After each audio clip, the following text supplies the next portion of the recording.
बिस्मिल्लाहिर्रहमानिर्रहीम। अस्सलाम वालेकुम। Welcome to my channel. ये हमने चैनल उन लोगों के लिए बनाया है जिनको मैथ थोड़ा सा डिफ़िकल्ट लगता है। दरअसल मैथ बिल्कुल भी डिफ़िकल्ट नहीं है अगर आपको उसके बेसिक कॉन्सेप्ट्स आते हैं।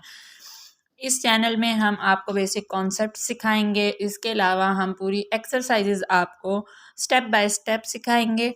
सो आपको अगर एकेडमी जाने का टाइम नहीं है या आप अफोर्ड नहीं कर सकते तो कोई परेशानी की बात नहीं है। आप हमारे चैनल को सब्सक्राइब कीजिए, हमारी वीडियोस देखें। आप उसमें घर बैठे सब कुछ सीख सकते हैं, कोई मसला नहीं है। आप एक बार वीडियो देखें, 2 बार देखें, 3 बार देखें, जितनी बार आप चाहें आप इसको देख सकते हैं, समझ सकते हैं। हम आपको एक एक स्टेप बताएंगे। स्टार्ट में हम आपको कॉन्सेप्ट्स क्लियर करेंगे, then we will move to the exercise. फिर हम एक्सरसाइजेस की तरफ मूव करेंगे। मेरे पास है 9th क्लास से हम स्टार्ट कर रहे हैं। 9th क्लास की मेरे पास पंजाब टेक्स्ट बुक की ये बुक है जिससे मैं स्टार्ट कर रही हूँ। फर्स्ट चैप्टर मेरे पास है मैट्रिसेस एंड द डिटर्मिनेंट्स। तो पहले हम समझते हैं कि मैट्रिक्स क्या है। What is a matrix? Matrix हमारे पास है rectangular array of a real numbers. अब हम सोचते हैं कि एरे क्या है। What is an array? ये एरे क्या है हमारे पास? एरे बेसिकली हमारे पास क्या है कि अरेंजमेंट, एक स्पेसिफिक अरेंजमेंट, एक ख़ास तरतीब से किसी नंबर्स को जब हम लिखते हैं और इसको इनक्लोज कर देते हैं इस तरह से ब्रैकेट्स में। हमारे पास ब्रैकेट्स, बिग ब्रैकेट इसको हम स्पेशली कहते हैं या स्क्वायर ब्रैकेट्स भी कहते हैं। जब हमारे पास एक ख़ास नंबर्स हैं और उनको हम एक ख़ास तरतीब के साथ इस ब्रैकेट में इनक्लोज कर देंगे, जो जो फॉर्मेशन हमारे पास बनेगी उसको हम क्या कहेंगे? मैट्रिक्स कहेंगे। और जब हमारे पास 2 या 3 मैट्रिक्स होंगी तो उनको हम फिर क्या कहेंगे? मैट्रिसेस। उम्मीद है कि आपको मैट्रिक्स की डेफिनेशन क्लियर हो चुकी होगी। मैट्रिक्स बेसिकली क्या है कि हमारे पास एक ख़ास किस्म की अरेंजमेंट्स हैं नंबर्स की जो इनक्लोज होगी ब्रैकेट्स में। वो हमारे पास होगी मैट्रिक्स। यहाँ पे मैंने 1-2 एग्जांपल्स भी लिखी हैं। जैसे आप देख सकते हैं एग्जांपल मैंने लिखी है 1 3 4 7 2 एंड 0। इसको हमने इनक्लोज किया हुआ है, देख सकते हैं आप ब्रैकेट में। तो ये मेरे पास क्या बन गई? एक मैट्रिक्स बन गई। इसी तरह से एक दूसरी है मेरे पास 0 1 3 एंड 4। ये मेरे पास एक दूसरी मैट्रिक्स बन गई है।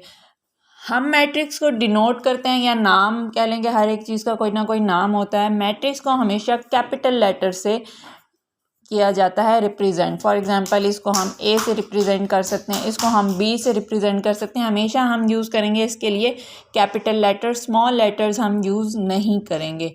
ये तो हो गया हमारा मैट्रिक्स। पहली डेफिनेशन क्लियर हो गई।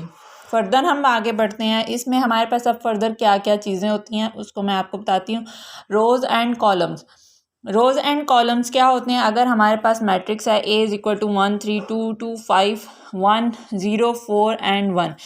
जो इसकी ये हॉरिजेंटल अरेंजमेंट्स होती हैं दिस इज़ कॉल्ड रो। ये हमारे पास क्या है? रो 1। फॉर एग्जांपल रो को हम करते हैं R से, तो ये हमारे पास रो 1 है। इसी तरह से हमारे पास क्या है? रो 2 है, R2। इसी तरह से ये हमारे पास क्या है? R3। इसमें कितनी रोज़ हो गई? हमारे पास 3 रोज़ होगी। सिंपली आप कह सकते हैं लाइन के अलॉन्ग जो हमारे रजिस्टर है इसकी लाइन के अलॉन्ग जो मैंने नंबर्स लिखे हुए हैं ये हमारे पास क्या है? रोज़ हैं।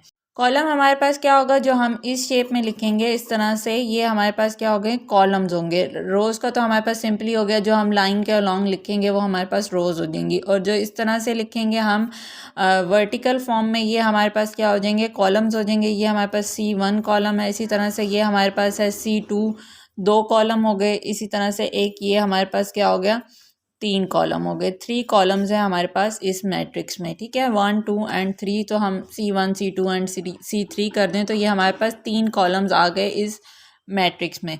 फिर हमारे पास जो आ जाता है ऑर्डर ऑफ मैट्रिक्स। अब ऑर्डर क्या होगा? ऑर्डर हम कैसे फाइंड आउट कर सकते हैं किसी मैट्रिक्स का? तो उसके लिए हम कहते हैं number of rows by number of column. मतलब आपने रोज़ पहले लिखनी है, नंबर ऑफ रोज़ काउंट कर लेंगे कोई भी मैट्रिक्स होगी, फिर उसके बाद नंबर ऑफ कॉलम लिखनी है। मतलब पहले रोज़ आएंगे, बाद में हमारे पास कॉलम्स आएंगे। फॉर एग्जांपल अगर मेरे पास कोई एक मैट्रिक्स है M और उसमें मेरे पास है 1 1 2 0 3 एंड 2। हम इसमें सबसे पहले तो काउंट करेंगे कि इसमें कितनी रोज़ हैं एंड कितने कॉलम्स हैं। तो चेक कर लेते हैं हमारे पास इसमें कितनी रोज़ हैं। 1 R1 एक रो ये हो गई हमारे पास, दूसरी हमारे पास ये हो गई 2। तो इसमें हमारे पास कितनी रोज़ हो गई? 2 रोज़ हो गई। ठीक है, तो हम लिख लेते हैं नंबर ऑफ रोज़ हमारे पास इसमें कितनी है?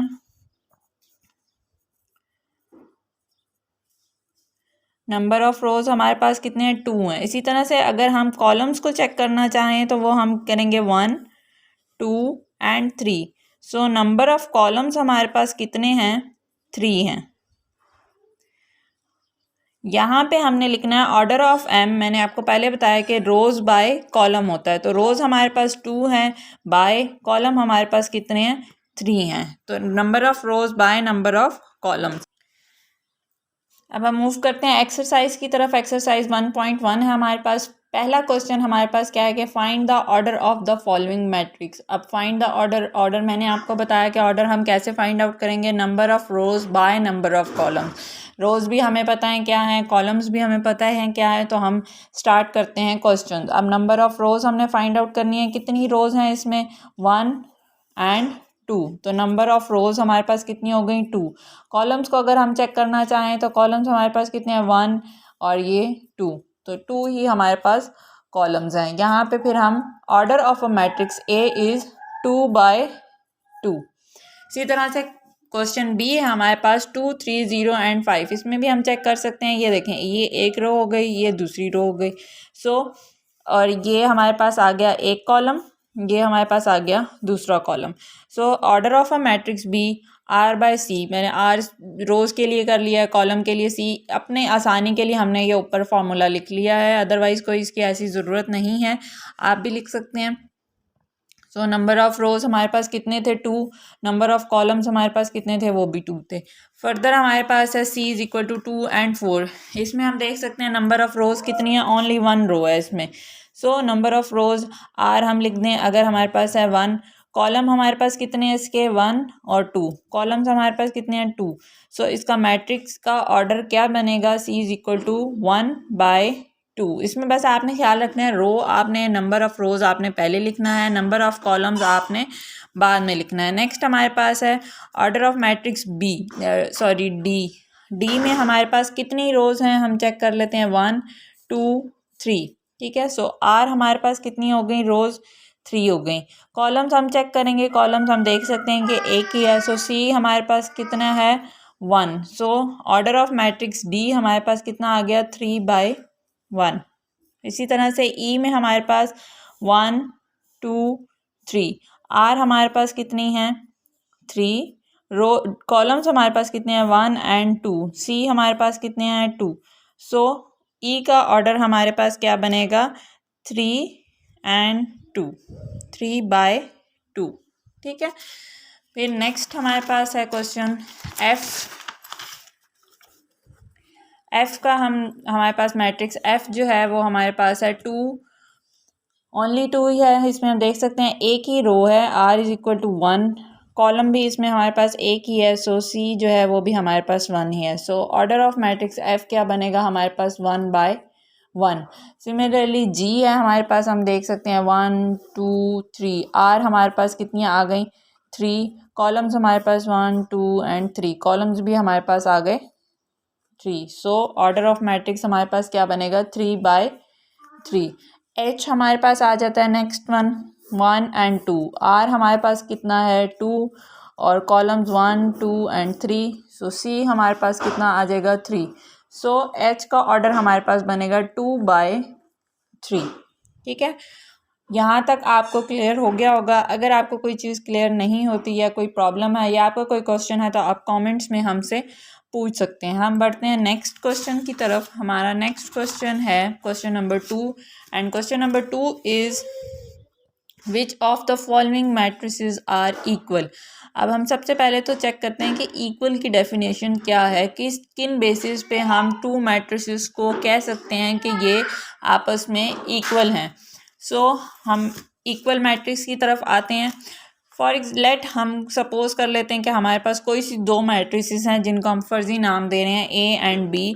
कोई भी 2 मैट्रिसेस हैं तो वो 2 मैट्रिसेस इक्वल कब होंगी, is said to be equal if and only if and only if मतलब जितनी भी कंडीशन है अगर वो सेटिस्फाइड करती हैं। पहली कंडीशन तो हमारे पास है कि order of a matrix A is equal to order of matrix B। मतलब A का ऑर्डर जो है वो B के ऑर्डर के इक्वल होगा। फॉर एग्जांपल अगर कोई मैट्रिक्स हमारे पास 3/3 की है और अगर दूसरी मैट्रिक्स भी 3/3 की है तो उन दोनों का ऑर्डर सेम होगा। सेकंड कंडीशन हमारे पास क्या है कि the corresponding entries are equal. अब करस्पॉन्डिंग एंट्रीज का क्या मतलब है कि कोई हमारे पास दो मैट्रिसेस हैं, करस्पॉन्डिंग का मतलब है कि जो इस प्लेस पे एंट्री है वही दूसरी मैट्रिक्स में इस प्लेस में एंट्री जो है वो आपस में इक्वल होनी चाहिए। ये नहीं कि अगर यहाँ पे 1 है और यहाँ पे 1 है तो हम इसको इक्वल कह सकते हैं, नो। करस्पॉन्डिंग का मतलब जो इस जगह पे है, जो जगह इसकी है उसी जगह पे दूसरी मैट्रिक्स में उसी प्लेस पे सेम जगह पे जो दूसरा वो ही नंबर होना चाहिए, तो हम कह सकते हैं कि ये मैट्रिक्स आपस में इक्वल हैं। अब यहाँ पे जैसे हम देख सकते हैं ए में मेरे पास 1 3 -4 एंड 2, बी मेरे पास क्या है 1 2 + 1 -4 4 -2। पहले तो हम चेक करते हैं कि इसका ऑर्डर सेम है या नहीं। इसका ऑर्डर अगर हम देखें इसमें 2 रोज़ हैं एंड 2 ही कॉलम्स हैं, तो इसका ऑर्डर क्या बनेगा 2/2। इसका ऑर्डर अगर हम चेक करें इसमें भी 2 रोज़ हैं 2 कॉलम्स हैं, सो 2/2। तो पहली शर्त तो हमारी जो है वो कंप्लीट हो गई कि दोनों का ऑर्डर जो है सेम है। सेकंड हमने क्या है, जो इनकी एंट्रीज हैं वो देखनी है कि वो इक्वल हैं या नहीं। पहली देख लेते हैं 1 है, यहाँ पे भी 1 है, यहाँ पे 3 है, यहाँ पे चेक कर लेते हैं 2 + 1, ये हमारे पास क्या बनेगा 3 बनेगा, so this is also equal. यहाँ पे -4 है, यहाँ पे भी -4 है, ठीक है। यहाँ पे हमारे पास 2 है, यहाँ पे 4 - 2 से हमारे पास 2 ही आंसर आएगा, सो ये भी इक्वल। सो हमारे पास दोनों इसकी कंडीशंस जो हैं वो बराबर हैं, दोनों कंडीशंस फुलफ़िल हो रही हैं। सो हम कह सकते हैं कि ए जो है, मैट्रिक्स ए जो है वो इक्वल है मैट्रिक्स बी के। ये कंडीशन थी, मतलब कंडीशन हमारे पास पहली कंडीशन क्या है कि हमारे पास उसका ऑर्डर सेम होना चाहिए। दोनों मैट्रिक्स का हम ऑर्डर देखेंगे, ऑर्डर सेम हो गया। फिर दूसरी कंडीशन हम देखेंगे कि उसकी जो एंट्रीज़ हैं, करस्पॉन्डिंग एंट्रीज़ हैं, जो सेम जगह पे एंट्री है दोनों की वो एक जैसी होनी चाहिए। तब हम कह सकते हैं कि ये दोनों आपस में इक्वल है मैट्रिक्स। क्वेश्चन 2 अब हमारे पास है which of the following matrices are equal. अब हमारे पास यहाँ पे मैट्रिसेस कुछ दी हुई हैं, हमने फाइंड आउट करना है कौन सी मैट्रिक्स दूसरे के इक्वल है। सो सबसे पहले हमारे पास मैट्रिक्स ए है जिसमें हमारे पास है 3। हम देख लेते हैं कि ए का हमारे पास ऑर्डर क्या है। ए का ऑर्डर हमें पता है कि क्या बनेगा, 1 रो है 1 ही कॉलम है, सो 1/1। तो अब हम नेक्स्ट ढूंढेंगे ऐसी मैट्रिक्स जिसका ऑर्डर जो है वो 1/1 होगा। बी नो, इसमें हमारे पास 1/2 ऑर्डर बनता है। सी हमारे पास 5 - 2 द आंसर इज़ 3। सो सी को हम चेक कर सकते हैं। सी का ऑर्डर हमारे पास क्या बनेगा, ऑर्डर ऑफ सी हमारे पास बनेगा 1/1, ठीक है। अब हम सेकंड कंडीशन हमारे पास क्या थी कि एंट्रीज आपस में इक्वल होनी चाहिए। यहाँ भी 3 है, यहाँ भी 3 है, सो दीज 2 आर इक्वल, मतलब इनकी दोनों कंडीशन सेटिस्फाइड हो रही हैं। सो हम कह सकते हैं matrix A this is equal to matrix C. Second हम ये दो तो अब हमारे पास हो गए क्लियर, ये दोनों आपस में इक्वल हो गए। अब हम आते हैं बी की तरफ। बी में हमारे पास क्या है 3 एंड 5। अब इसका पहले तो हम ऑर्डर चेक करते हैं। ऑर्डर ऑफ बी जो है वो हमारे पास क्या है, इसमें हमारे पास कितनी रोज़ हैं हमें पता है, इसमें 1 रो है, सो 1/2। इसका ऑर्डर हमारे पास क्या आ गया 1/2। अब हम 1/2 वाला ही कोई दूसरा मैट्रिक्स हमें ढूंढना पड़ेगा। अच्छा, यहाँ पे हमारे पास 1 नहीं 2 रोज़ हैं, इसको भी छोड़ सकते हैं। इसका ऑर्डर 2/2 है, नो। यहाँ पे हमारे पास ऑर्डर है 1/2, देख सकते हैं हम इसको। डी का ऑर्डर क्या है हमारे पास, ऑर्डर ऑफ डी जो है वो हमारे पास है 1/2, क्योंकि 1 रो है 2 कॉलम। सेकंड कंडीशन की तरफ हम आते हैं कि कॉरस्पॉन्डिंग एंट्रीज इक्वल होनी चाहिए। अब ये देखें यहाँ पे 3 है, यहाँ पे 5 है, सो सेकंड कंडीशन इसकी सेटिस्फाई नहीं हो रही क्योंकि इसकी कॉरस्पॉन्डिंग एंट्रीज आपस में इक्वल नहीं है। सो डी जो है वो डी की इक्वल नहीं है। हम फर्दर कोई और ढूंढ लेते हैं कि किसी और के इक्वल आ सकता है। यहाँ पे ये इसका ऑर्डर सेम नहीं बनता, इसका भी नहीं बनता। आई का ऑर्डर हम चेक कर लेते हैं। आई ऑर्डर ऑफ आई जो है वो हमारे पास बनेगा, ये आप देख सकते हैं 1 रो है इसमें और 2 कॉलम्स हैं। सो ऑर्डर ऑफ आई हमारे पास बनेगा 1/1। सेकंड कंडीशन हम चेक करेंगे, इसकी क्या है 3 + 2 हमारे पास क्या बनेगा 5 बनेगा। कॉरस्पॉन्डिंग एंट्रीज यहाँ पे भी 3 है, यहाँ पे भी 3 है, ओके। यहाँ पे 5 है, यहाँ पे 5 है। सो दोनों कंडीशन इसकी बी की और आई की आपस में सेटिस्फाई हो रही हैं। तो सो बी जो है वो हमारे पास मैट्रिक्स बी जो है वो हमारे पास इक्वल है मैट्रिक्स आई के, ठीक है। फर्दर हम मतलब बी भी हमारे पास क्लियर हो गया। और आई भी क्लियर हो गया, ये दोनों आपस में इक्वल हैं। सी ऑलरेडी ए के इक्वल है। नेक्स्ट हम आते हैं अपनी मैट्रिक्स जी की तरफ।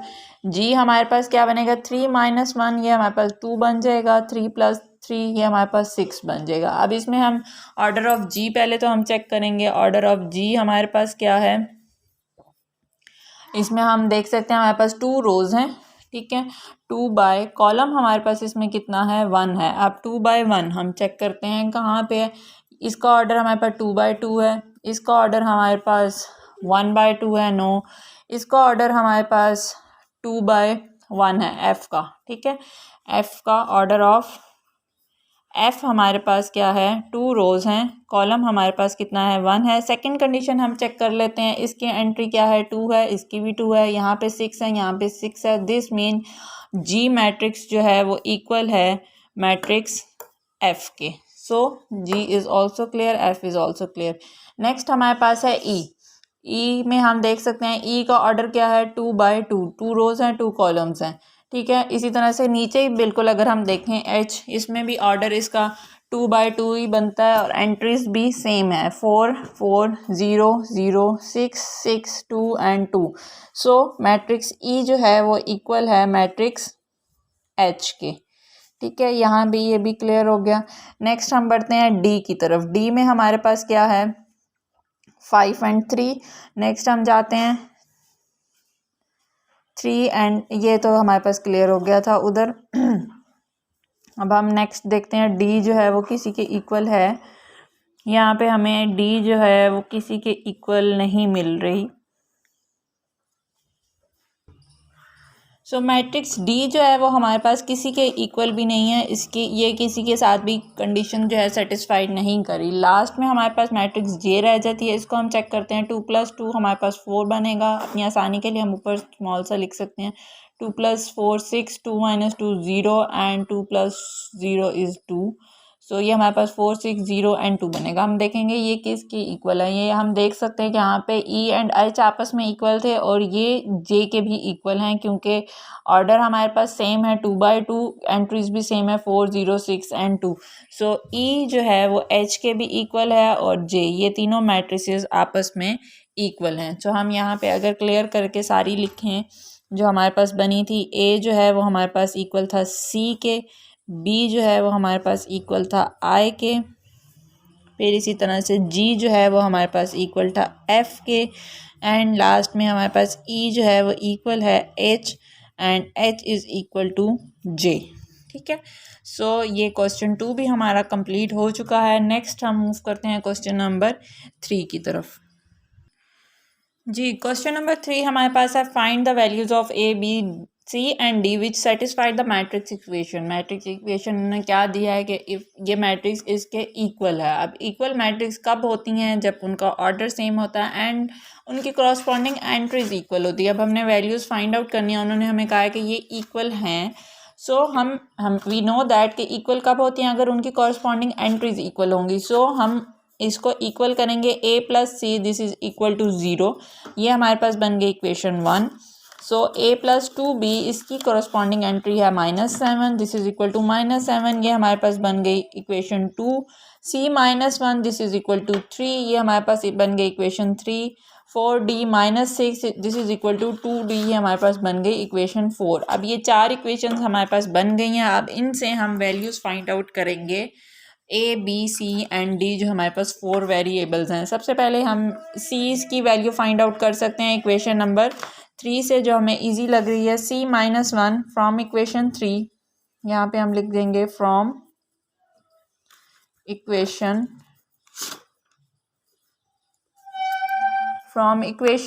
Number 3 we have c - 1 this is equal to 3। So हम 1 को, जो हमें इक्वेशंस के रूल्स पता है, हम शिफ्ट करेंगे तो यहाँ पे ये आके हो जाएगा +3 + 1। सो c इज़ इक्वल टू 4, ये हमारे पास आ गई c की वैल्यू। नेक्स्ट हम इक्वेशन नंबर 4 से d की वैल्यू फाइंड आउट कर सकते हैं easily. 4d minus from equation 4, equation number 4 we have 4d - 6 this is equal to 2d, ठीक है। अब आप इसको वेरिएबल को यहाँ पे शिफ्ट कर देंगे 4D, यहाँ पे इसका पॉजिटिव साइन है, यहाँ पे आके हो जाएगा नेगेटिव साइन, -6 ये शिफ्ट होके यहाँ पे +6 हो जाएगा। 4D minus 2D this is equal to 2D equal to 6, D is equal to 6/2, so D is equal to 3। ये हमारे पास सेकेंड वेरिएबल की वैल्यू आ गई है। नेक्स्ट हम फाइंड आउट, अब हम इक्वेशन 1 से में C की वैल्यू पुट करेंगे फ्रॉम इक्वेशन 1 हम यहाँ पे लिखते हैं A plus C this is equal to 0। हमारे पास C की वैल्यू जो है we know that C is equal to 4। ये वैल्यू हम इक्वेशन 1 में पुट करेंगे। Put the value of C in equation 1, put C is equal to 4 in equation 1। Equation 1 हमारे पास क्या है, A plus C this is equal to 0, A plus C की हमारे पास 4 दिस इज इक्वल टू 0। 4 को हम उस साइड पे शिफ्ट करेंगे, A इज इक्वल टू -4। ये हमारे पास A की वैल्यू आ गई। अब लास्ट में हमारे पास B बचा है। इक्वेशन 2 में हम A की वैल्यू पुट करेंगे, put A is equal to -4 in equation 2। Equation number 2 में हम पुट करेंगे A की वैल्यू -4। इक्वेशन 2 क्या है हम यहाँ पे लिख लेते हैं, A plus 2B this is equal to -7। हम A की जगह लिखेंगे -4 plus 2B this is equal to -7। 4 को हम शिफ्ट करेंगे, 2B this is equal to -7 plus 4, 2B this is equal to -3, B equal to -3/2। Further अगर इसको हम कर लें तो B is equal to -1.5। So we have all the values. A हमारे पास आ गया था -4, B is equal to -1.5, C is equal to 4 and the value of D is equal to 3। सो ये हमारी एक्सरसाइज 1.1 कंप्लीट है। इसमें अगर आपको कोई मसला है तो आप हमें कमेंट सेक्शन में पूछ सकते हैं। हमारी वीडियोस को लाइक कीजिए, अपने फ्रेंड्स के साथ शेयर कीजिए, हमारे चैनल को सब्सक्राइब करें। फर्दर हम आएंगे नेक्स्ट वीडियो के साथ इंशाल्लाह 1.2 के साथ।